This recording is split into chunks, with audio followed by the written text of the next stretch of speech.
KujoInterview.com. Yo, what's up, bboyworld.com? This is Kujo, Crazy Kujo at the Soul Control Crew, Los Angeles, California, out in Portugal.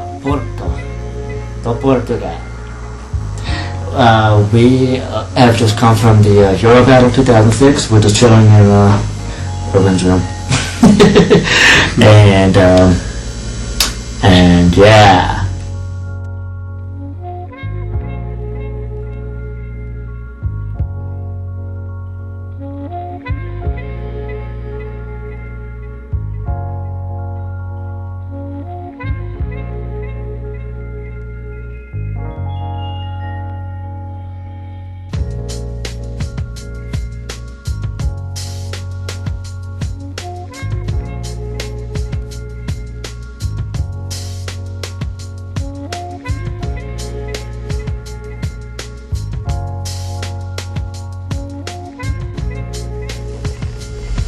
So I'm going to tell you a little bit about Soul Control Crew.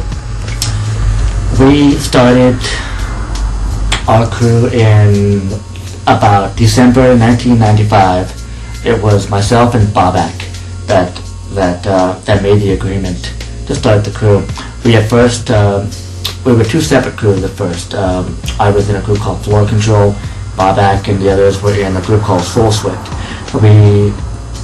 We wanted to battle Soul Swift because we were up and coming. We were looking at, we went to Radiotron back in '95, and we were looking for local crews to battle, and we picked out Soul Swift because we figured, if they're just a little bit above our level, they're enough for us to shoot for, to have a goal to battle and maybe beat, if we practice.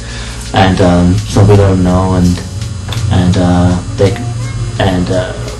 we actually spoke with them. I spoke with them before the battle was scheduled, and they invited us to come and practice with them, which was, strange. So, you don't really practice with a crew that you're going to battle. That doesn't happen very often.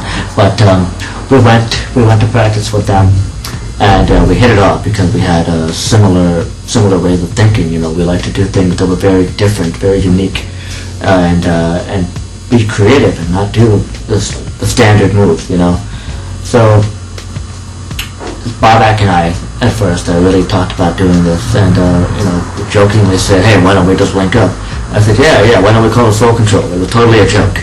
And then Bobak's like, "You wanna do it?" Sure, why not? It just started like that, and we had one of the first super crews before super crews became like the thing to do, like everybody's in a super crew now. But we were a super crew, but we became a real crew, a real family and everything. We had a lot of members back then. Most of them don't dance anymore. Most of them had even stopped dancing before we started doing a lot of battles and things like that. I have no idea who most of them would be. But the people that you might know would be, besides myself, Bobak, Bobak's brother, Barmak, is one, Inferno, guy with the red hair, Iron Monkey, who most people don't even know was part of the crew. He was part of Soul Swift. Who the hell else? There was a lot of people. There was actually, out of the original group, that's all that you would know, I think. There were others. There was Javier and Jose and Will and Rodney and the twins. There were all these other people, Jeff and Josh, and then the other Jeff and the other Josh. The popper named Donald and Truck Autobot. There were a lot of other people that I don't think anybody would know now. Most of them have stopped. The only people of the original group that still dance are the first five that I mentioned, including Iron Monkey, who actually left the crew in about the summer of '96, I think. Something like that. Less than a year after we joined together, he went off and did his own thing. But so that left four guys that still dance. Myself, Inferno, Bobak, Barmak, and we began to incorporate members from other crews because we knew a lot of people. We were very cool with everybody. We never had beef with anybody except for 101. We always had beef with 101. Oh no, they were my friends, but they hated Soul Sweat, so we had beef with them, whether we liked it or not. 101 crew, 101 tribe is somebody that most people have never heard of, but if I mention the names, you would immediately know, because they're all, LA Breakers, Elements, Original Stands Alone, like, all of these people were 101. Stuntman, Frankie Flav, Rowan, guy named Brick, Jash, a lot of other people, G-Wiz, people like that. Flex, who LA Breakers, also. All those people, they were in 101. It was later known as Abstract Flavor, and we battled them at Radiotron 9, 1997, September 97.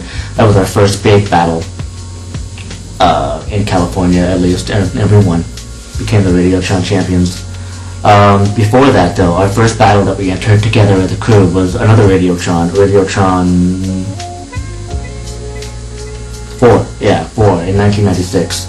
And Iron Monkey was with us. So if you ever see that tape, that's proof that Iron Monkey was in full control and whatever.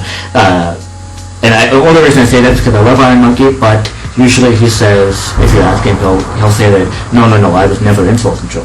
I was in Soul Sweat, not full control. It's, you can take it as you want, but he did battle with us under the name Full Control, Radiotron 4, 96.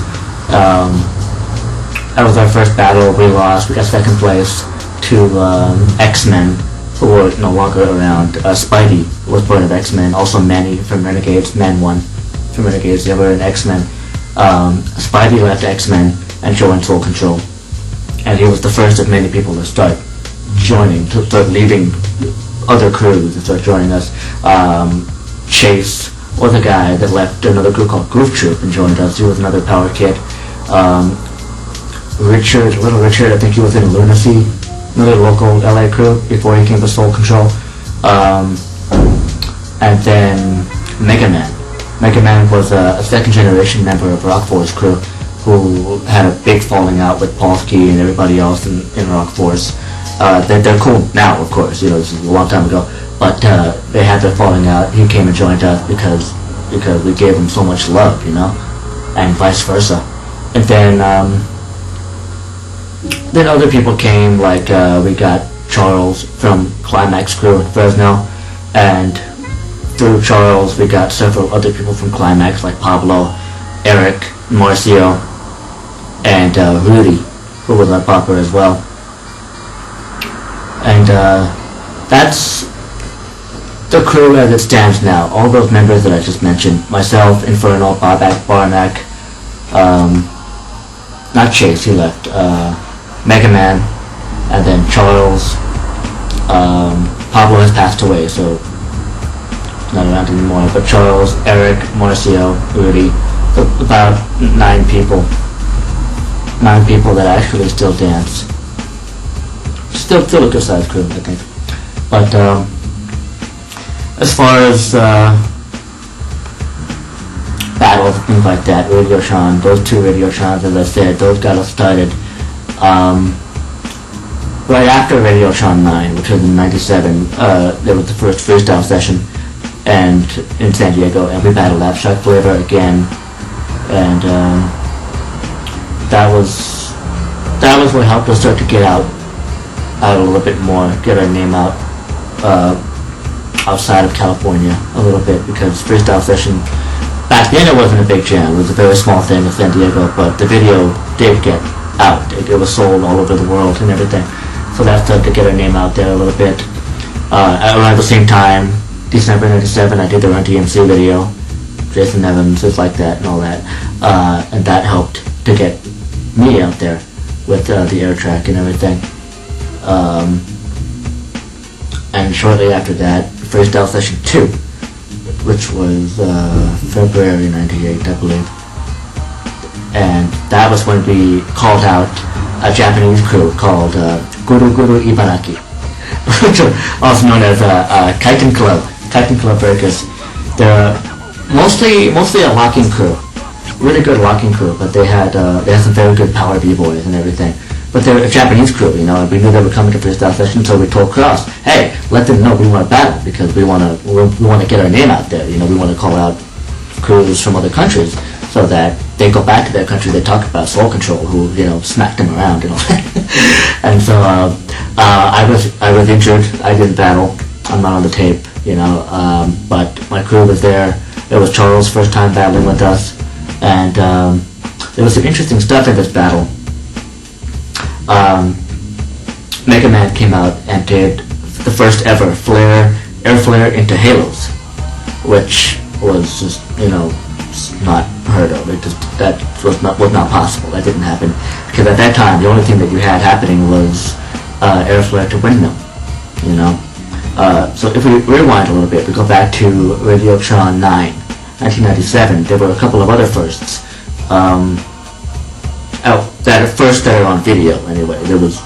They were done before this, but we were doing a lot of stuff with air tracks. Before we were doing air flares, we were doing air tracks. The difference, most people don't even think of there being a difference, but the difference is, for us anyway, is an air track is just like that, just rotation on one axis, on the horizontal axis, like this. Usually when people do 1.5, they land on their back, they're doing an air track, or if they drill real fast, they put their legs together, they tighten up, that's an air track.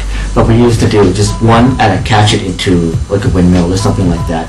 And air flare would be not only rotating on the horizontal axis, but also rotating on the vertical axis, so that it looks more like a windmill, like a swipe. So it's like, wow, like that, So you see that they turn in the air when they do it, when most people do it. There were several people that we saw do it for the first time. The first person we saw in person do air flare was Ivan, but we had also seen Paulo from Holland do it on video.